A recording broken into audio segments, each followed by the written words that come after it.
Hello students. In the previous video we have discussed about the term torque. Now in this video we are going to discuss about angular momentum. Angular momentum क्या होता है, उसका torque से क्या relation होता है और हमारी डेली लाइफ में ये किस तरह से रोल प्ले करता है, ये सारी चीजें आज हम इस वीडियो में सीखने जा रहे हैं। तो सबसे पहले एंगुलर मोमेंटम क्या होता है। एंगुलर मोमेंटम को प्यारे बच्चों कैपिटल एल से रिप्रेजेंट करते हैं। इसका ऊपर वेक्टर का साइन है, यानी ये क्या है, वेक्टर क्वांटिटी। तो एंगुलर मोमेंटम को हम किस तरह से डिफाइन कर सकते हैं, जैसे अगर आपको याद हो हमने प्रीवियस चैप्टर में एक टॉपिक पढ़ा था लीनियर मोमेंटम। तो वहां लीनियर मोमेंटम क्या करता है, लीनियर मोमेंटम मोशन की अमाउंट को रिप्रेजेंट करता है, यानी किसी भी बॉडी में कितना मोशन हो सकता है। तो इसी तरह से एंगुलर मोमेंटम क्या करेगा, ये रोटेशनल मोशन की अमाउंट को रिप्रेजेंट करता है कि बॉडी के अंदर कितना ज्यादा रोटेशनल मोशन है। ये इसकी कंसेप्शनल डेफिनेशन है। तो आप लिख सकते हैं it represent, it is the physical term, it is the physical quantity, it is the physical quantity which represent the amount of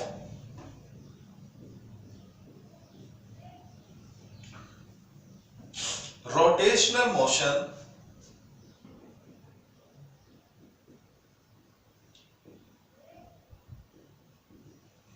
of a body।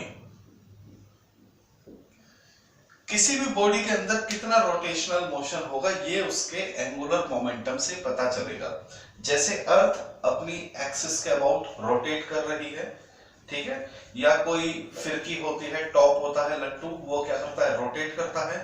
और हमारा जो फैन है, सीलिंग फैन, वो भी रोटेट करता है। हेलीकॉप्टर के जो ब्लेड होते हैं वे भी रोटेट करते हैं।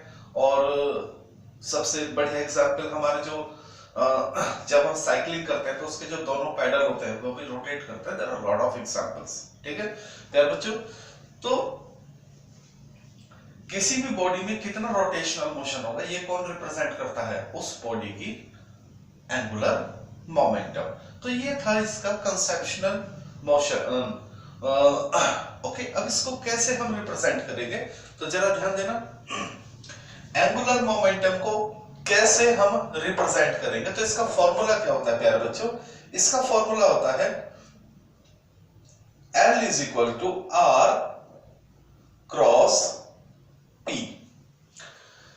This is the formula of angular momentum.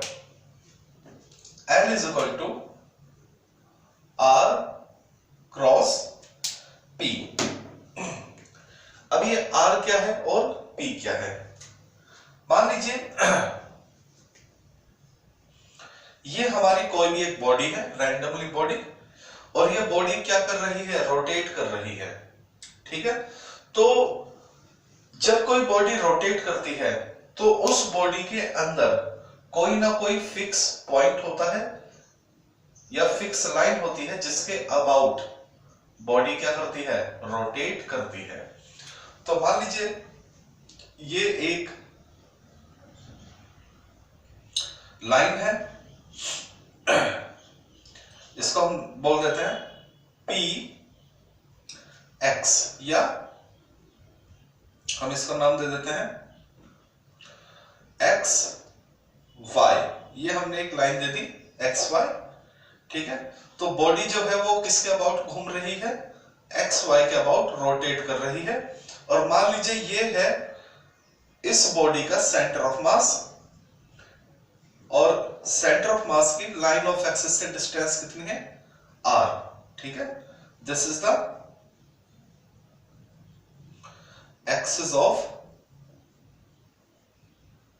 Rotation. ये बॉडी है और ये बॉडी एक्स वाई के अबाउट क्या कर रही है प्यारे बच्चों, रोटेट कर रही है। और बॉडी का जो सेंटर ऑफ मास है वो एक्सिस ऑफ रोटेशन से कितना है, r, ठीक है। तो समझ लीजिए दोनों टर्म क्या है, r और p। तो r क्या है प्यारे बच्चों, डिस्टेंस किसके बीच, centre of mass of body and axis of rotation, distance between the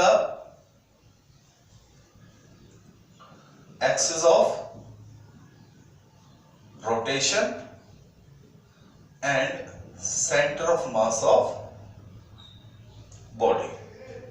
axis of rotation, body किस लाइन के अबाउट घूम रही है, और बॉडी का जो सेंटर ऑफ मास है, इन दोनों line of axis of rotation और सेंटर ऑफ मास के बीच की डिस्टेंस, इसी को हम क्या बोलते हैं, आर। और पी क्या होगा, linear momentum, linear momentum of body. तो दोनों नोमेनक्लेचर आपको समझ में आ गए, ओके। अब हम इसकी, ये तो होगी कंसेप्चुअल डेफिनेशन, हम इसकी फॉर्मुलेटिव डेफिनेशन कैसे बना सकते हैं, हम ये भी कह सकते हैं, देख लीजिए। जो एंगुलर मोमेंटम है वो क्या है, प्रोडक्ट है किसका, आर का और पी का, ठीक है ना। तो देख लीजिए, angular momentum is the product of linear momentum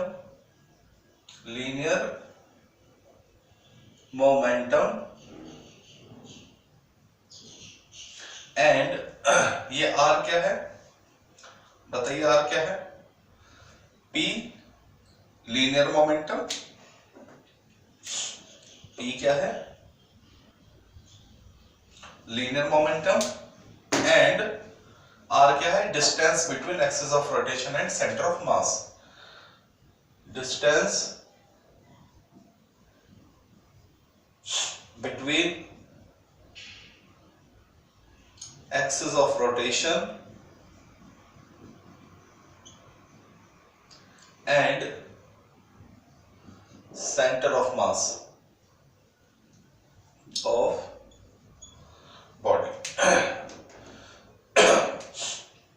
distance between the rotation and center of mass।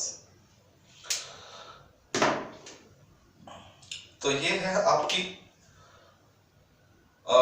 Conceptual definition और ये है आपकी फॉर्मुलेटिव डेफिनेशन। क्लियर होगी बात? चलिए, अगर आपसे पूछ लिया जाए SI unit, SI unit of angular momentum, SI unit कैसा होगी, तो जरा समझिए। L की SI यूनिट बतानी है, तो R तो क्या हो जाएगा, मीटर, ये तो एक डिस्टेंस है, डिस्टेंस है नहीं मीटर, और P क्या है, लीनियर मोमेंटम। लीनियर मोमेंटम क्या होता है, लीनियर मोमेंटम जो है P, वो क्या होता है, मास इनटू वेलोसिटी, मास यानी किलोग्राम, वेलोसिटी क्या हो जाएगा, वेलोसिटी कितनी होगी बताइए, v क्या होता है, v velocity, distance upon time, तो मास के लिए क्या हो जाएगा, किलोग्राम, और वेलोसिटी के लिए क्या हो जाएगा,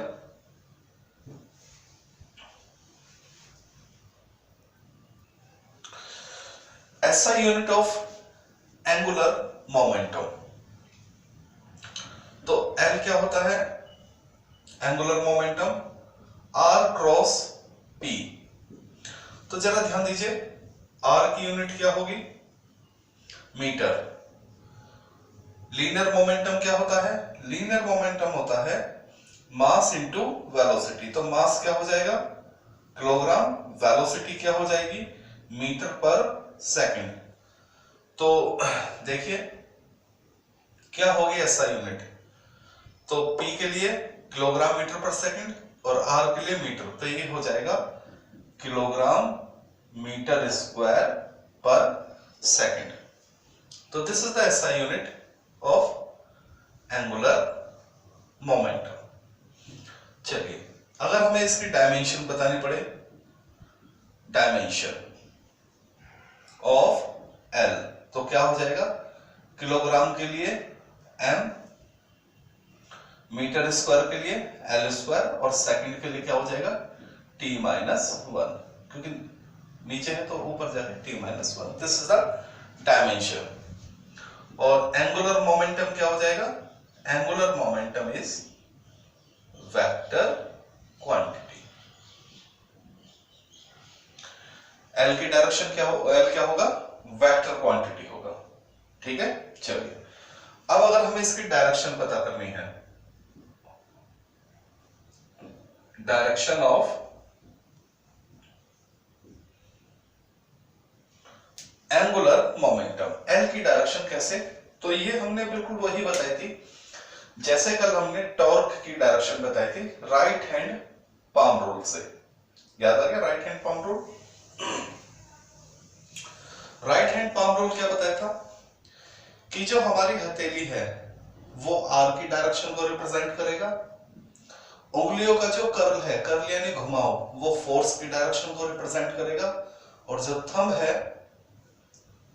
ठीक है, वो टॉर्क को।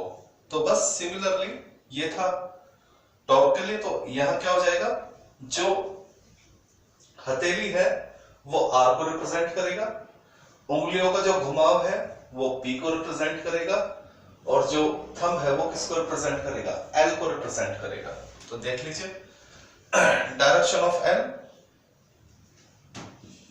राइट हैंड, इसको राइट हैंड पाम रूल बोलते हैं और राइट हैंड रूल भी बोल देते हैं, ठीक है ना, राइट हैंड पाम रूल या राइट हैंड रूल भी बोल देते हैं। तो इसमें जो पाम है वो direction of R, curve of finger, उंगलियों का जो घुमाव है वो रिप्रेजेंट करेगा डायरेक्शन ऑफ पी, और जो थंब है रिप्रेजेंट करेगा direction of L, R, P और एल। तो देख लीजिए राइट हैंड थंब रूल, जैसे हमने टॉर्क में वर्क किया था वैसे ही यही होना है, ठीक है। तो ये है हमारा एंगुलर मोमेंटम, जिसके बारे में आपको कुछ छोटी छोटी बातें पता होनी चाहिए। अब हम करेंगे एंगुलर मोमेंटम और टॉर्क के बीच में रिलेशन। ओके बच्चों,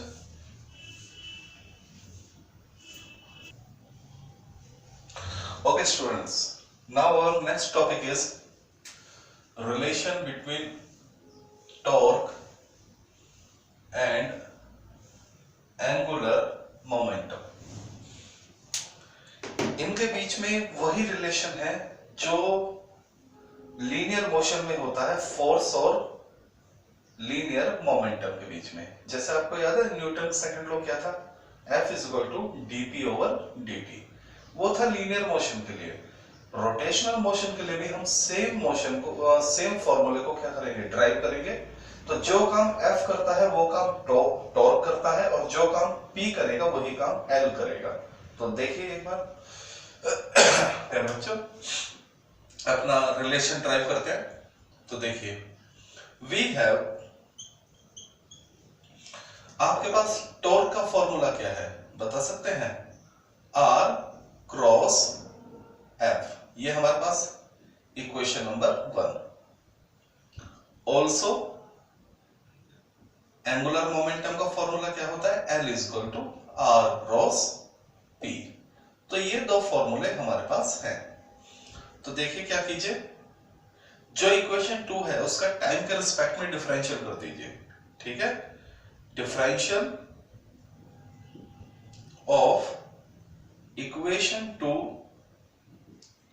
with respect to time, equation 2 का टाइम के रिस्पेक्ट में क्या कर दीजिए, डिफरेंशियल। तो देखिए क्या होगा, वी गेट डिफरेंशियल टाइम के रिस्पेक्ट में किसका, L का, is equal to differential time के रिस्पेक्ट में किसका, R क्रॉस P। दोनों तरफ टाइम के रिस्पेक्ट में डिफरेंशियल कर दिया है। तो देखिए प्यारे बच्चों, dl/dt इज इक्वल टू, यहाँ क्या अप्लाई करेंगे, हम यहाँ डिफरेंशियल का प्रोडक्ट रूल अप्लाई करेंगे। देखिए डिफरेंशियल का एक वीडियो बनाया था और उसमें हमने आपको ये डिफरेंशियल का प्रोडक्ट रूल बताया था। क्या, फर्स्ट टर्म का differential second as it is plus first as it is second का डिफरेंशियल। तो सबसे पहले हम आर का डिफरेंशियल कर देंगे, डिफरेंशियल ऑफ आर, ठीक है, into P as it is, पहले टर्म का differential second term as it is plus अब first term as it is और डिफरेंशियल किसका, सेकंड टर्म का। देख लीजिए क्या बात समझा भाई? ओके, आगे बढ़ते हैं। dl over dt is equal to dr over dt, distance upon time, ये क्या बन जाएगा, वेलोसिटी। देख लीजिए, सिंस dr ओवर dt ये क्या बन जाएगा, वेलोसिटी, डिस्प्लेसमेंट अपॉन टाइम क्या बन जाएगा, वेलोसिटी, तो यहां क्या आ जाएगा, v, ठीक है। dr ओवर dt क्या बन जाएगा, वेलोसिटी क्रॉस p क्या होता है, p होता है मास इनटू वेलोसिटी, तो p की जगह क्या लिख देंगे, mass into velocity, okay, plus r as it is dp over dt, Newton's third law क्या है, न्यूटन्स थर्ड लॉ है F is equal to dp over dt, तो ये क्या बन जाएगा, F बन जाएगा। देख लीजिए, displacement upon time velocity, linear momentum mass into velocity, और dp ओवर dt ये क्या होता है, force by the Newton second law. तो ये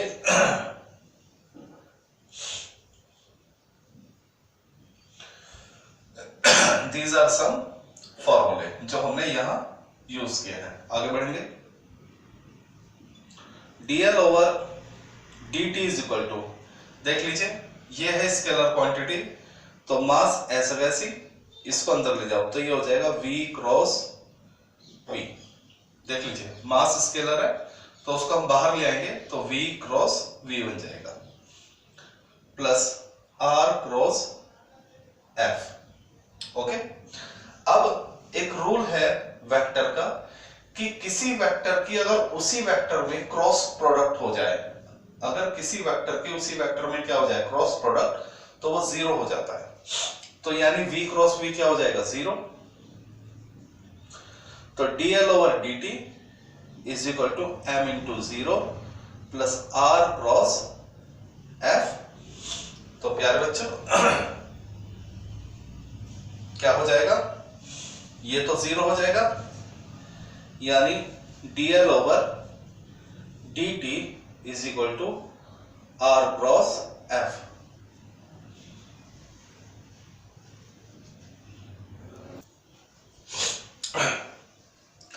देखिए बेटा, dl over dt is equal to हमारे पास है r cross f।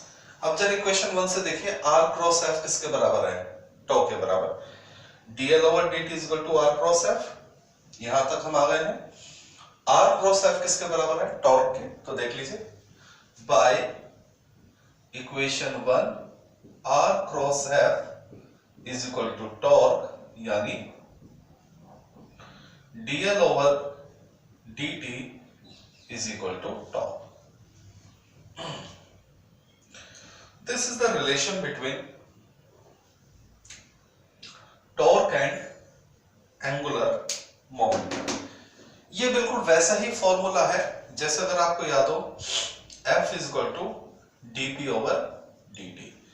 Linear motion में जो काम फोर्स करता है, एंगुलर रोटेशनल मोशन में वही काम क्या करता है, टॉर्क, और लीनियर मोशन में जो काम P करता है, रोटेशनल मोशन में वही काम क्या करता है, L। Force, torque, linear momentum, angular momentum, तो ये दोनों रिजर्वल है बिल्कुल एक दूसरे की तरह। तो यहां से हमें टॉर्क की एक और नई डेफिनेशन मिल गई, क्या हम बोल सकते हैं, torque is equal to the rate of change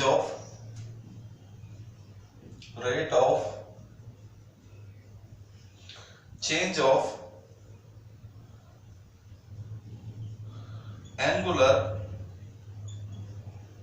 momentum.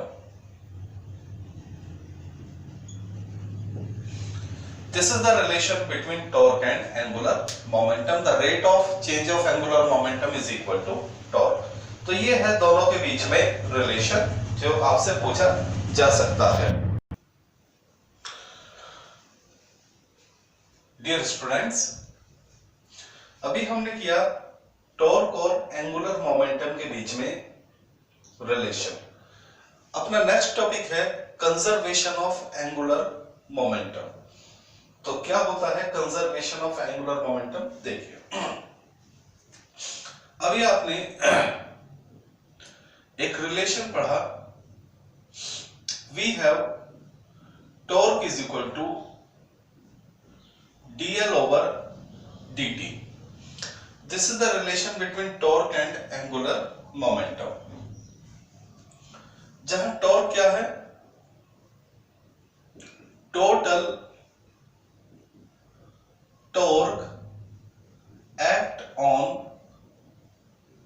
Body. किसी भी बॉडी पर कितना टॉर्क वर्क करेगा? तो प्यारे बच्चों, किसी भी बॉडी पर कितना टॉर्क लगेगा? तो समझ लीजिए, किसी भी बॉडी पर जितने फोर्स लगते हैं उसी बॉडी पर उतने ही टॉर्क वर्क करेंगे।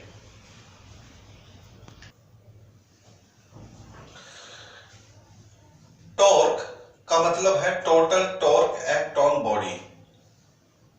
तो प्यारे बच्चों, किसी भी बॉडी पर कितने टॉर्क होते हैं? तो समझ लीजिए, किसी भी बॉडी पर उतने ही टॉर्क होंगे जितने बॉडी पर फोर्स होंगे। बॉडी पर अगर 2 फोर्स लग रहे हैं तो 2 टॉर्क बनेंगे। बॉडी पर 3 फोर्स लगे हैं तो 3 टॉर्क बनेंगे। बॉडी पर 4 फोर्स है तो 4 टॉर्क बनेंगे। क्या ये बात समझ में आ गई?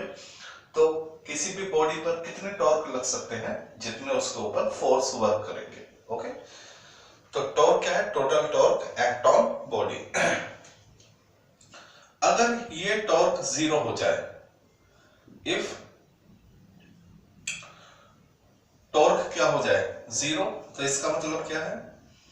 इसका मतलब है dl over dt is equal to 0।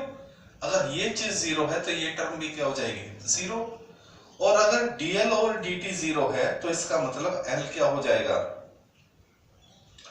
Constant हो जाएगा। अगर किसी चीज का डिफरेंशियल 0 होता है तो यानी वो चीज क्या होती है? कांस्टेंट। अब एंगुलर मोमेंटम कांस्टेंट हो जाए, एंगुलर मोमेंटम क्या हो जाए? कांस्टेंट। तो इसका मतलब क्या है? इसका मतलब है कि बॉडी रोटेट करती रहेगी। ये आप समझ लीजिए। L की वैल्यू अगर कांस्टेंट हो जाए प्यारे बच्चों, तो इसका मतलब ये है, समझ लीजिए, कि जो बॉडी है वो लगातार रोटेट करती रहेगी। अगर L की वैल्यू कांस्टेंट नहीं है तो वो बॉडी रोटेट नहीं करेगी। क्या ये बात समझ में आ गई? चलिए देखते हैं। तो L की वैल्यू क्या हो जाएगी? कांस्टेंट। ये है law of conservation of angular momentum. इस चीज को प्यारे बच्चों बहुत ही सही तरीके से हम क्या करते हैं? एप्लीकेशन से समझते हैं। जरा ध्यान दीजिए, हम कुछ एप्लीकेशन पढ़ते हैं। Application based on conservation of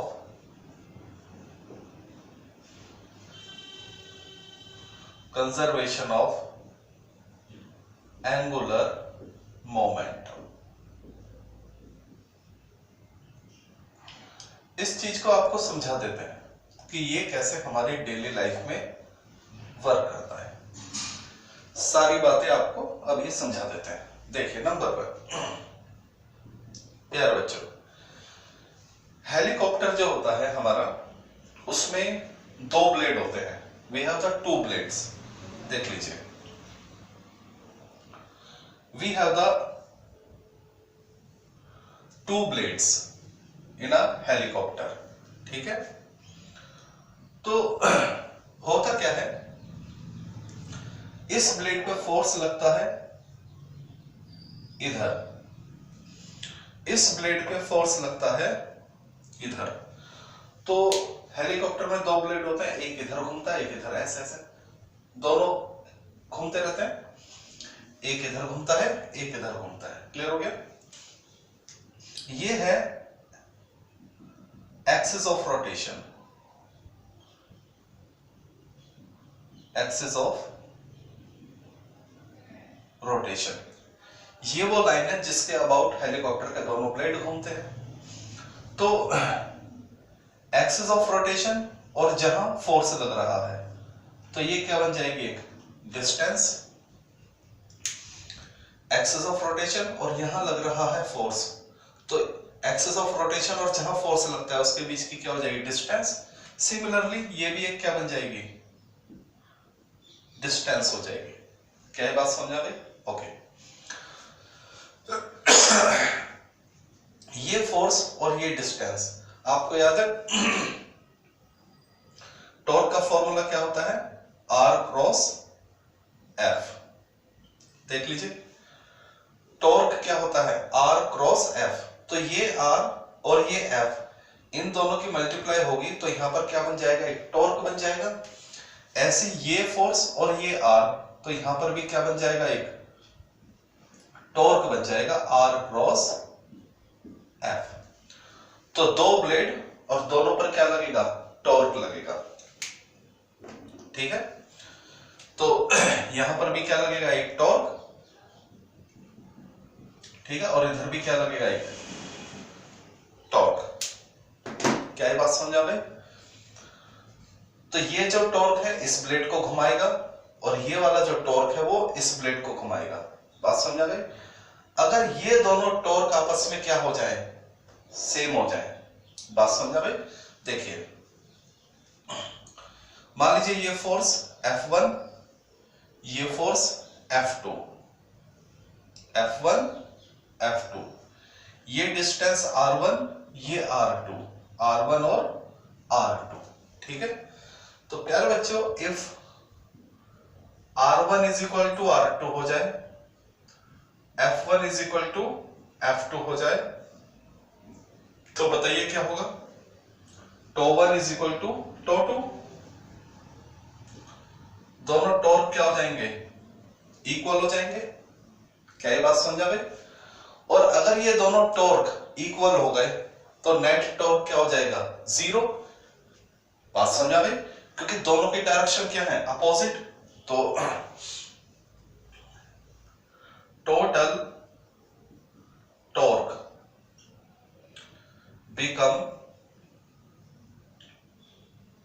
0। इसके पास भी एक टॉर्क लगेगा, इसके पास भी एक टॉर्क लगेगा, दोनों ब्लेड घूमेंगे, लेकिन डायरेक्शन क्या है, अपोजिट। तो नेट टॉर्क क्या हो जाएगा, 0। और टॉर्क अगर 0 हो जाएगा तो एंगुलर मोमेंटम क्या हो जाएगा, कांस्टेंट। तो यानी ये जो ब्लेड है ये आराम से घूमते रहेंगे। मैंने आपको बताया एंगुलर मोमेंटम अगर क्या हो जाए, कांस्टेंट हो जाए, तो यानी बॉडी लगातार क्या घूमती रहती है एक पर्टिकुलर डायरेक्शन में, ठीक है। तो टोटल टॉर्क क्या हो जाएगा, 0। हेंस एंगुलर मोमेंटम, टॉर्क 0 तो एंगुलर मोमेंटम क्या हो जाएगा, कांस्टेंट हो जाएगा। Hence angular momentum become constant, ठीक है। Hence thus hence there are two blade in helicopter।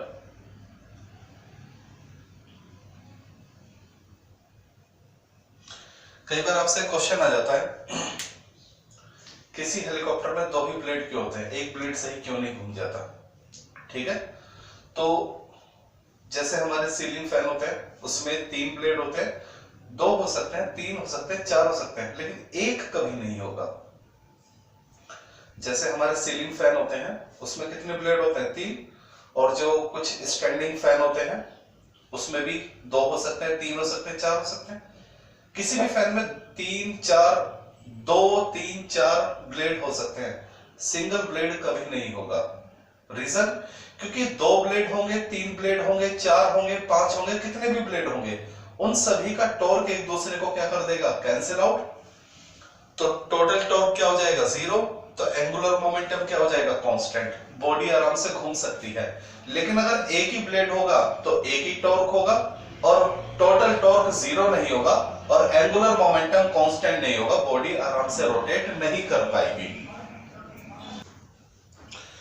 ऐसे ही इसका एक और एग्जांपल हम आपको बता देते हैं प्यारे बच्चों, एक एप्लीकेशन और करा देते हैं। वैसे आपको समझ में आ गया होगा इसका कंसेप्ट। तो देखिए इसका एक एप्लीकेशन और कर लेते हैं। साइकिलिंग तो आप लोगों ने किया होगा। साइकिल में क्या होता है प्यारे बच्चों?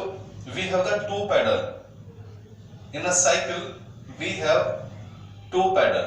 ये एक पैडल और ये दूसरा पैडल, ठीक है। ये वो लाइन है जिसके अबाउट एक्सिस ऑफ रोटेशन, ठीक है। साइकिल तो आपने चलाई होगी, उसमें 2 पैडल होते हैं इस तरह